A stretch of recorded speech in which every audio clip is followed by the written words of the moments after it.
तेजस्वी यादव जी, भारत में राजतंत्र अब नहीं है, अब हो गया है लोकतंत्र।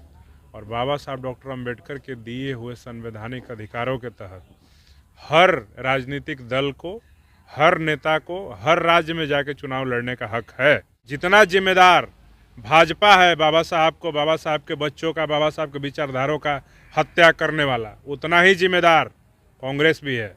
इस बात को तेजस्वी यादव जी को समझना चाहिए। जो संविधान के समर्थक लोग हैं, जो न्यायवादी हैं, जो अनुसूचित जाति जनजाति के पिछड़ों के हक अधिकार में हमेशा खड़ा रहते हैं, लड़ते नजर आते हैं, अगर आप उनको कह रहे हैं कि हम ऐसे दलों को नहीं लेंगे तो आप अपना चुनाव लड़िए ना। हम आपको लेने के लिए कहाँ कह रहे हैं? हम आपके पास इन्विटेशन तो भेजे नहीं है। तक वोट बैंक समझने का काम कर रहे हैं। वैसे लोग 2025 के विधानसभा चुनाव में आपको बता देंगे। मुझे ऐसा लगता है कि जो इनका ठसक है और जिस टसन में वो जवाब दे रहे हैं, दलितों को, पिछड़ों को, मुसलमानों को, कांग्रेस के 50 कार्यकर्ता उसके कार्यक्रम में खड़े नहीं होते हैं और वो आपको प्यारा है। और यहाँ पे हजारों हजार की संख्या में हर विधानसभा क्षेत्र में भीम आर्मी और आज़ाद समाज पार्टी के नौजवान खड़े नज़र आते हैं, लड़ते नज़र आते हैं, अपने समाज के हक अधिकार, शोषण, अत्याचार, अन्याय पे मुखर होकर के अपनी बात रखते नज़र आते हैं, उनको हक अधिकार दिलाते नज़र आते हैं। वो आपको प्यारा नहीं है। के साथ जो हुआ उस पर आपके पार्टी का दलित नेता कहाँ था? दरभंगा में जो मुसलमान के साथ मॉब लिंचिंग हुआ, मोतिहारी में जो मॉब लिंचिंग हुआ, आपके पार्टी का मुस्लिम नेता कहाँ था? अमित शाह जी ने अपमान किया है संसद के अंदर। अमित शाह अगर संसद के अंदर इसी प्रकार से अपमान का बदले माफ़ी नहीं मांगते हैं तो भीम आर्मी और आज़ाद समाज पार्टी के लोग और इस देश के जो बहुजन समाज के जो लोग हैं, जो बाबा साहब डॉक्टर अंबेडकर के किताबों में, उनके विचारों में, विचारधारा में और संविधान में विश्वास करते हैं, वो सब लोग आने वाले वक्त में करारा जवाब देंगे। और ज्योति जी, 8 तारीख के समाधान रैली के बाद ये कयास लगाया जा रहा था कि चंद्रशेखर आजाद रावण महागठबंधन किसी नेताओं से बातचीत होगी या फिर गठबंधन की बात होगी, लेकिन तेजस्वी यादव ने एक प्रेस कॉन्फ्रेंस में कहा है कि बिहार के अन्य दलों जो हैं उनसे हम गठबंधन नहीं करेंगे, किसी से बातचीत नहीं करेंगे। देखिए, तो बिहार में कैसे लड़ाई लड़ेंगे? मैंने ये बयान सुना नहीं है। एक वीडियो मैं कल देख रहा था जो मधेपुरा में उन्होंने कहीं बोला है कि एएसपी को, बीएसपी को और तमाम दलों को बिहार ही में चुनाव लड़ना है। हम तो दूसरे राज्य में जाके चुनाव नहीं लड़ते, हम सिर्फ बिहार और झारखंड में लड़ते हैं। तो इस पे हम यही कहेंगे कि तेजस्वी यादव जी, भारत में राजतंत्र अब नहीं है, अब हो गया है लोकतंत्र। और बाबा साहब डॉक्टर अंबेडकर के दिए हुए संवैधानिक अधिकारों के तहत हर राजनीतिक दल को, हर नेता को, हर राज्य में जाके चुनाव लड़ने का हक है। और आप जिस प्रकार से एएसपी और बीएसपी और तमाम दलों को लेकर के आप कह रहे हैं कि मैं तो नहीं जाता उत्तर प्रदेश में लड़ने, मैं बिहार में लड़ता हूँ, झारखंड में लड़ता हूँ। तो भैया, आपको रोका कौन है? आप उत्तर प्रदेश में तो इसलिए नहीं जाते हैं लड़ने की, वहाँ पे आपके रिश्तेदार हैं अखिलेश यादव जी, वहाँ आपकी बहन ब्याही हुई हैं, इसलिए आप चुनाव नहीं लड़ने जाते हैं अपना रिश्तेदारी बचाने के लिए कि रिश्तेदारी में हिस्सेदारी मांग लेंगे तो हो सकता है कि हमारा रिश्तेदारी भी टूट जाए।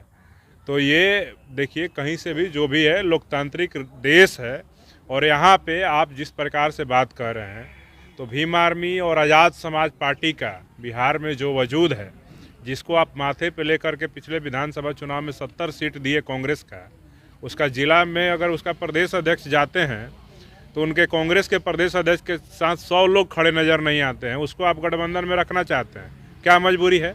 अब बाबा साहब पे आप लोग संविधान, आरक्षण, बाबा साहब के सम्मान करने वाले हो गए। आज महिलाओं को और अपने कार्यकर्ताओं के हाथ में बाबा साहब का फोटो देख करके बाबा साहब की हिमायती नहीं हो सकते हैं। जितना जिम्मेदार भाजपा है बाबा साहब को, बाबा साहब के बच्चों का, बाबा साहब के विचारधारों का हत्या करने वाला, उतना ही जिम्मेदार कांग्रेस भी है। इस बात को तेजस्वी यादव जी को समझना चाहिए।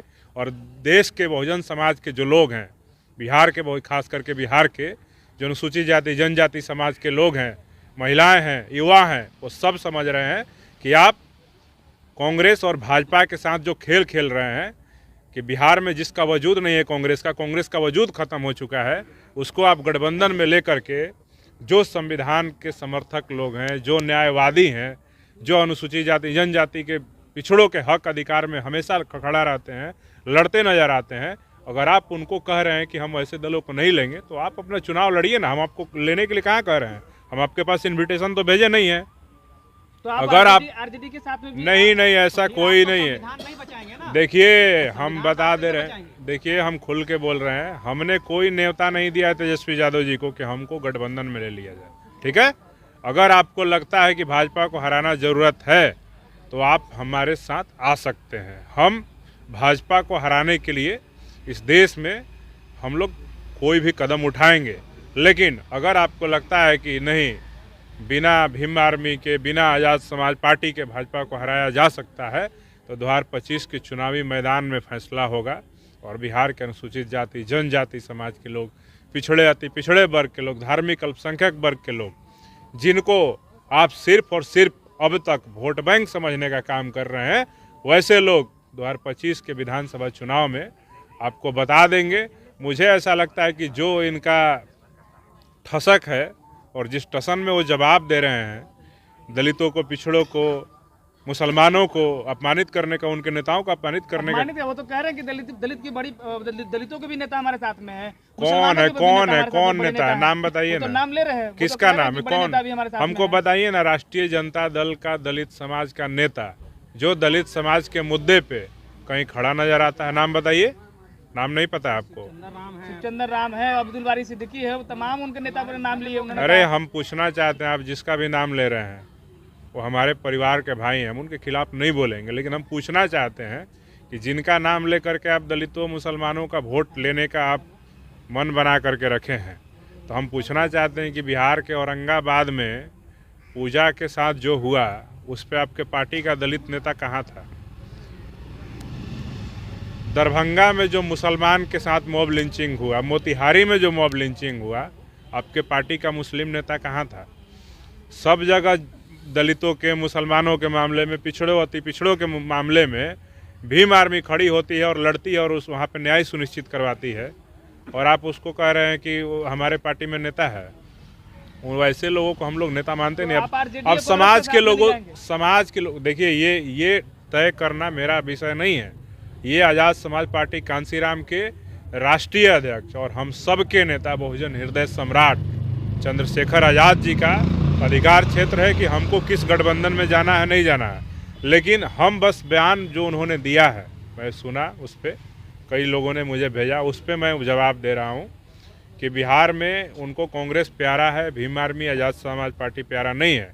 कांग्रेस के 50 कार्यकर्ता उसके कार्यक्रम में खड़े नहीं होते हैं और वो आपको प्यारा है। और यहाँ पे हजारों हजार की संख्या में हर विधानसभा क्षेत्र में भीम आर्मी और आज़ाद समाज पार्टी के नौजवान खड़े नज़र आते हैं, लड़ते नज़र आते हैं, अपने समाज के हक, अधिकार, शोषण, अत्याचार, अन्याय पे मुखर होकर के अपनी बात रखते नज़र आते हैं, उनको हक अधिकार दिलाते नज़र आते हैं। वो आपको प्यारा नहीं है, तो इससे तय होता है ना कि कहीं ना कहीं आरएसएस की छुपी हुई जो विचारधारा है, कभी कांग्रेस को बढ़ाने वाला, कभी भाजपा को बढ़ाने वाला, उसी विचारधारा के समर्थक बिहार के नेता प्रतिपक्ष हैं। अब भगवान का जाप करके स्वर्ग क्यों नहीं चले जाते? बाबा साहब का नाम क्यों लेते हैं आप? देखिए, हम भगवान अलग विषय है और जो धर्म ग्रंथ है उसका क्या क्या, पुराण और महाभारत क्या क्या है, उस पर हम कुछ कहना नहीं चाहते हैं। लेकिन जो अमित शाह जी ने बयान दिया है उस पर हम स्पष्ट तरीके से कह देना चाहते हैं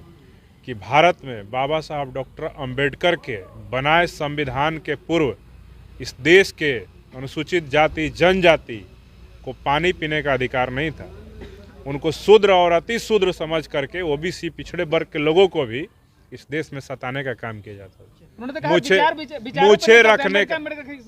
मूछे रखने का अधिकार नहीं था, पानी पीने का अधिकार नहीं था, घोड़ी चढ़ने का अधिकार नहीं था, महंगे गाड़ियों में चलने का अधिकार नहीं था, अच्छे घर बनाने का अधिकार नहीं था। ये तमाम जो अधिकार मिला है इस देश में, आज़ादी के पहले एक दलित को आईएएस आईपीएस बनने का अधिकार नहीं था, एक दलित को चपरासी की सरकारी नौकरी भी लेने का अधिकार नहीं था। तो इस देश में चपरासी से लेकर आईएएस आईपीएस, डॉक्टर, इंजीनियर और कलेक्टर, जज और राष्ट्रपति और सांसद और विधायक, मंत्री बनने का अधिकार भी अगर मिला है ना, तो ये बाबा साहब के माध्यम से मिला है और संविधान के माध्यम से मिला है, न कि किसी भगवान और किसी पुराण और किसी गीता, रामायण, महाभारत, जो भी धार्मिक ग्रंथ है, बाइबिल और तमाम जो भी लोग, इससे कोई नहीं मिला है।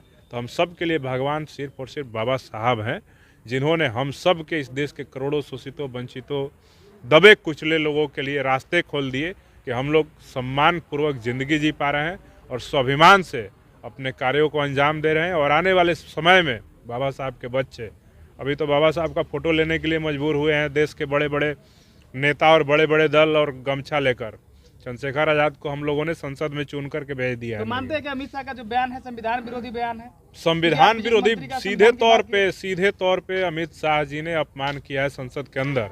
अमित शाह अगर संसद के अंदर इसी प्रकार से अपमान का बदले माफ़ी नहीं मांगते हैं तो भीम आर्मी और आज़ाद समाज पार्टी के लोग और इस देश के जो बहुजन समाज के जो लोग हैं, जो बाबा साहब डॉक्टर अंबेडकर के किताबों में, उनके विचारों में, विचारधारा में और संविधान में विश्वास करते हैं, वो सब लोग आने वाले वक्त में करारा जवाब देंगे।